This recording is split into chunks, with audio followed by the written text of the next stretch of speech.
नमस्ते छात्राओं, देखते हैं बरस ही जल्दी इस कविता का दूसरा भाग। इस कविता के द्वारा गोस्वामी तुलसीदास जी ने बड़े ही सुंदर तरीके से बारिश के दिनों का वर्णन किया है।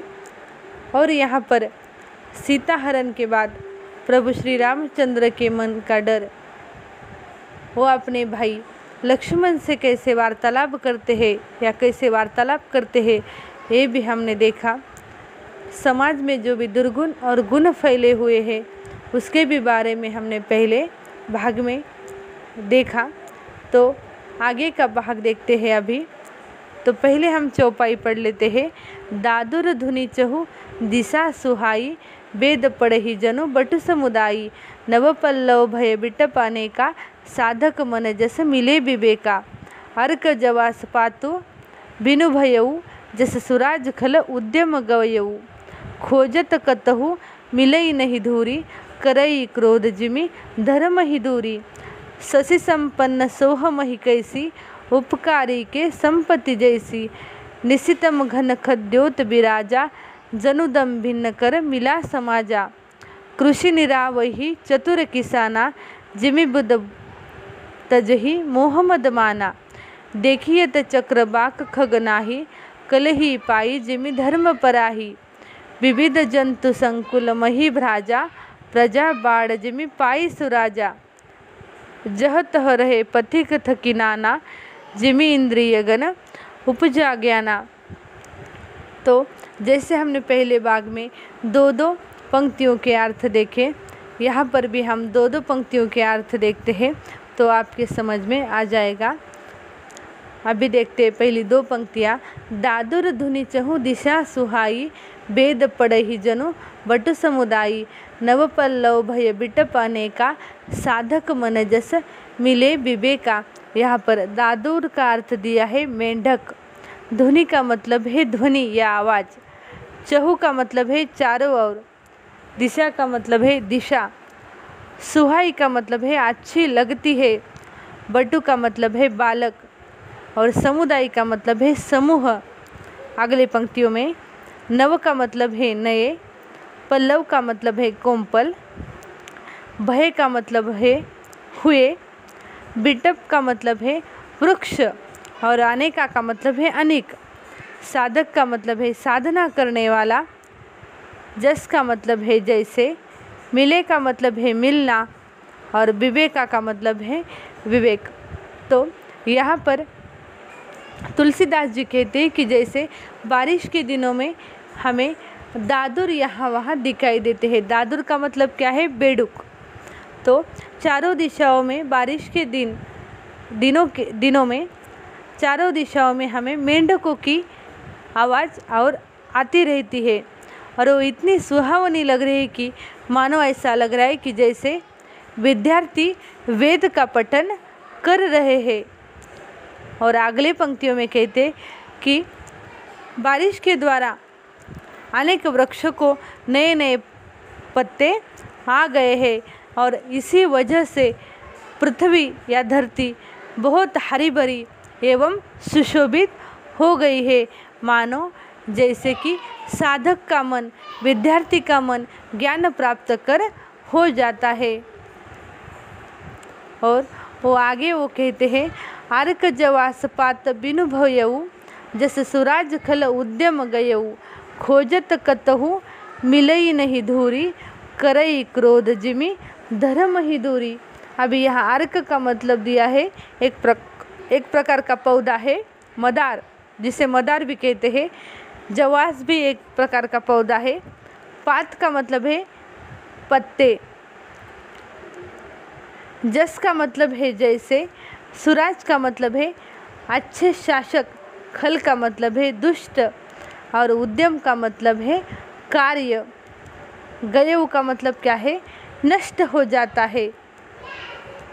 खोजत का मतलब है खोजते हैं, और कतहु का मतलब है कहीं भी, धूरी का मतलब है धूप, और धर्म ही का मतलब है धर्म। तो इस पंक्तियों से तुलसीदास जी कहना चाहते हैं कि मदार और जवास एक प्रकार के पौधे हैं। जवास मतलब जवस। तो ये एक प्रकार के पौधे हैं कि इन्हें बारिश के दिनों में इनके पत्ते झड़ जाते हैं। तो मायनो ऐसा लगता है कि श्रेष्ठ के राज्य में दुष्टों के कार्यों का क्या हो रहा है, अभी नाश हो रहा है, उनके कार्य अभी नष्ट हो रहा है। और वो आगे कहते हैं कि वर्षा के कारण मतलब इस बारिश के कारण धूप कहीं पर भी कितना भी खोजो कहीं पर भी नहीं मिलती है, मानो जैसे कि क्रोध धर्म को दूर कर देता है। क्योंकि जब भी मनुष्य में क्रोध आ जाता है या संताप आ जाता है तभी मनुष्य क्या हो जाता है, अज्ञानी बन जाता है और वो धर्म को क्या हो जाता है, भूल जाता है। यही संदेश इस पंक्तियों से तुलसीदास जी देना चाहते हैं।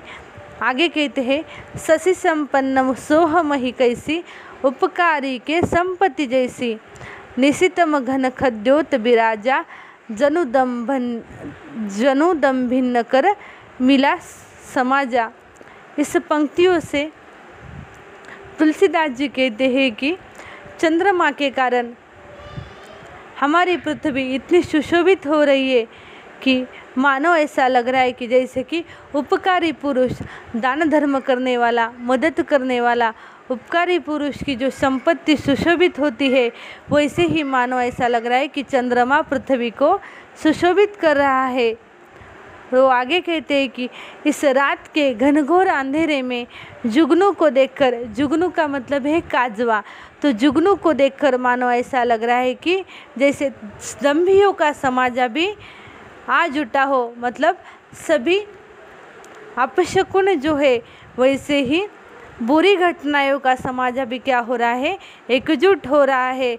और सिर्फ जुगनू मतलब एक ही दिया सिर्फ प्रकाशमान हो रहा है। वो आगे कहते हैं, कृषि निरावही चतुर किसाना, जिमि बुध तजहि मोह मद माना, देखिए त चक्र बाक खग नाही, कलिही पाई जिमि धर्म पराही। यहाँ पर वो किसान का वर्णन करते हैं, क्योंकि हमारा भारत देश जो है वो कृषि प्रधान है और बारिश के दिनों में जब भी फसल उगती है तो उस घास से हमारे जो किसान है वो क्या करते हैं, उसी फसल से क्या निकालते हैं, उसी फसल से धान या उसी घास से धान निकालने की जो प्रक्रिया होती है उसे कहते हैं निरावना। वो प्रक्रिया चालू है, मतलब घास अलग कर रहे हैं, जो भी अनुपयोगी भाग है वो एक तरफ हो रहा है और जो भी खाने के लायक जो भी धान है वो क्या हो रहा है, अलग हो रहा है। मानो ऐसा लग रहा है कि जो भी विद्वान या ज्ञानी लोग होता है वो जब भी ज्ञान प्राप्त करता है, मोह मद और मान मतलब उसके सभी सुखों का त्याग कर देता है। वो आगे कहते हैं कि जैसे बारिश के दिनों में वर्षा होती है, बारिश होती है और बाद में चक्रवाक मतलब बदक पक्षी दिखाई नहीं दे रहे हैं, वैसे ही क्या लग रहा है कि मानो कलयुग में धर्म भी भाग रहा है, मतलब कलयुग में कोई भी धर्म की बातें नहीं सुन रहा है। विविध जंतु संकुल मही भ्राजा, प्रजा बाढ़ जिमि पाई सुराजा, जहर तह रहे पतिक थकी नाना, जिमि इंद्रिय गण उपजे ज्ञाना।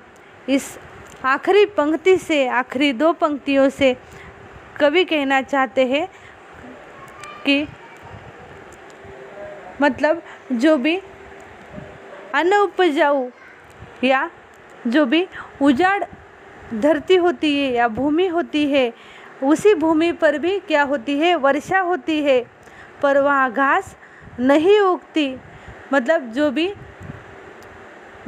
उजाड़ या जो भी अन्न उपजाऊ ज़मीन होती है उस भूमि पर भी बारिश होती है, लेकिन वहाँ धान उगता है क्या, वहाँ घास उगती है क्या, नहीं उगती। वैसे ही पृथ्वी में, हमारे पृथ्वी पर अनेक तरह के जीव है, जैसे कि मनुष्य जीव है, अनेक पशु है, पक्षी है, प्राणी है, उस अनेक प्रकार के जीव हमारे धरती पर रहते हैं। और उसी जीवों से हमारी धरती क्या है, सुशोभित है, शोभायमान है। जैसे कि सुराज्य पाकर, मतलब अच्छा राज्य पाकर, अच्छा राज्य पाकर जैसे प्रजा सुखी होती है और प्रजा में भी बाढ़ होती है, वैसे ही हमारी पृथ्वी सुशोभित हो रही है। और वो आगे कहते हैं कि जब भी राहगीर मुसाफिर चलते चलते विश्राम करने के लिए ठहर जाते हैं, किसी पेड़ के आगे रुक जाते हैं, कि मानो ऐसा लगता है कि वैसे ही मनुष्य, सद्गुणी मनुष्य या सज्जन मनुष्य ज्ञान उत्पन्न होने पर अपने जो भी सांसारिक जो सुख है, उसी सुखों का वो क्या कर देता है, त्याग कर देता है, उसे छोड़ देता है। आगे तुलसीदास जी एक दोहा लिखते हैं, कबहु प्रबल बह मारुत जह तह मेघ बिलाही, जिमि कपुत के उपजे कुल सद्धर्म न सही। यहाँ पर अर्थ दिया है, यहाँ पर हम अर्थ देखते हैं। कबहू का मतलब है कभी कभी, प्रबल का मतलब है जोर से, मारुत का मतलब है हवा, बिलाही का मतलब है गायब, जिमी का मतलब है जैसे, कपूत का मतलब है कुपुत्र, उपजे का मतलब है उत्पन्न। तो इस पंक्तियों द्वारा तुलसीदास जी कहते हैं कि कभी कभी हवा, बारिश के दिनों में क्या होता है कि कभी कभी हवा जोर से आती है, तो कभी बादल आ जाते हैं, कभी बारिश आ जाती है, यही चक्र लगा रहता है बारिश के दिनों में। तो यही वर्णन इस पंक्तियों द्वारा, इस दोहे द्वारा तुलसीदास जी करते हैं और कहते हैं कि कभी कभी वायु जोर से चलने लगती है कि मानो कभी कभी बादल गायब हो जाते हैं। जैसे कि अगर किसी कुल में कुपुत्र उत्पन्न हो जाता है तो सभी कुल के उत्तम धर्म का नाश हो जाता है, वैसे ही बादल कभी कभी हवा से क्या हो जाते हैं, गायब हो जाते हैं। वो आगे कहते हैं, कबहु दिवस महमी निबिड़तम, कबहु का प्रगट पतंग, बिनसई उपजई ज्ञान जिमी, पाई कुसंग सुसंग। यहाँ पर वो कहते हैं कि निबिड़ का मतलब है घोर घना अंधकार, पतंग का मतलब है सूरज, बिनसई का मतलब है नष्ट होना, जिमी का मतलब है जैसे, और कुसंग सुसंग मतलब है अच्छे कर्म या बुरे कर्म। और इसी पंक्तियों द्वारा वो कहते हैं कि कभी कभी बारिश के दिनों में मानो ऐसा लगता है कि कभी कभी दिन में भी क्या हो जाता है, बादल की वजह से अंधकार छा जाता है, तो कभी कभी सूर्य प्रकट हो जाता है। वैसे ही कभी कभी मनुष्य भी क्या करता है, कुसंग की संगति पाकर उसके ज्ञान का जो भी हो, उसके पास जो भी ज्ञान है वो क्या हो जाता है, नष्ट हो जाता है। और किसी सुसंग मतलब अच्छे सज्जन व्यक्ति के पास रहकर वो क्या कर जाता है, ज्ञान उत्पन्न या ज्ञान प्राप्त कर लेता है। यही सीख या यही संदेश इस रामचरितमानस के दोहों और चौपाई से तुलसीदास जी हमें देना चाहते हैं। धन्यवाद।